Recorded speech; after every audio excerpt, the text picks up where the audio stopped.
jabkii ballaanay maalnimadii shalay tole ka soo gaaray deegaanka Dacwaley maamulka Mustafa Cagjar iyo ciidanka New Police kadib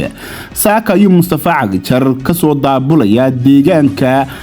hoos yimaado gobolka Qorraxay iyo dhammaan gobolka Qorraxay New Police kale oo ku soo daabulaya deegaanadii shalay tole ay isku farisaareen New Police-ka iyo beesha Arab ee halkaasi degta haddaba waxa ciidankaasi dhammaan laga soo dhigay wixii la oran jiray dirays ama astaan ciidan darajo iyo haday tahay dirays dhinaca kale waxa laga reebay oo xusid mudan gaadiidkii ciidanka oo waxa lagu soo daabulaya sida ka muuqato muuqaalkan iska rogooyin ataarikadooda ay tahay ataariko shicib iyo ambalaasyo ay ku jiraan dad markaasi New Police oo aan dirays xidhnayn iyo qabaalo dadkaas ayaa la doonayaa in ay ku dagaalamaan qabaaladaas iyo iska rogooyinkaasi